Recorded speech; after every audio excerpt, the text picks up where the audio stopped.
A girl's cell phone accidentally tumbles down the stairs. In an incredible turn of events, the device manages to cross a temporal rift. The object strikes a young man living a century ago on the head.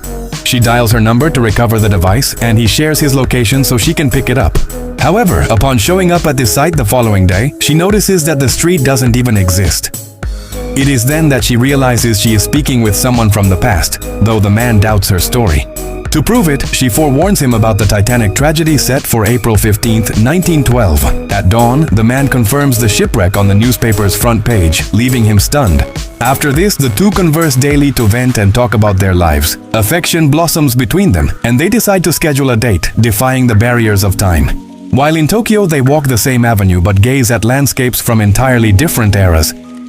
Coming across an ancient business, he chooses to buy her a gift, a mirror where he leaves a dedication.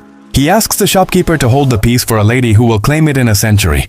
The scene intrigues the merchant's young daughter, and the young man lets his beloved know she can now go collect the present.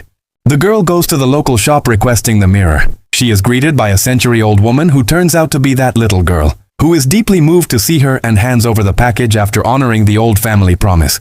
The young man offers to connect the elderly woman with her own childhood self over the phone line.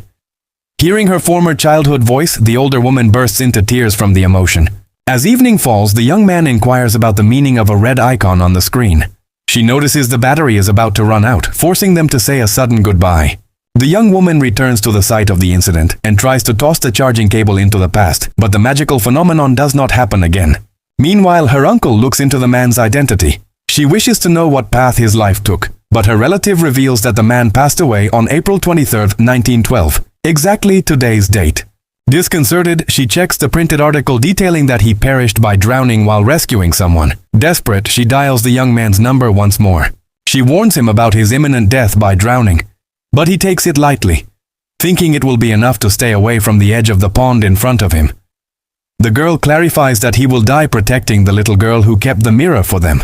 Despite her pleas, he understands that his absence would mean the child's demise. Just as she confesses her love to him, the signal cuts off for good. The young man runs swiftly toward the water and dives in for the rescue, while the device is lost at the bottom forever. Visiting the pond of the tragic event, the girl gazes at the inscription carved onto the tomb and breaks down in tears. Despite the century that separates us, our souls remain intertwined.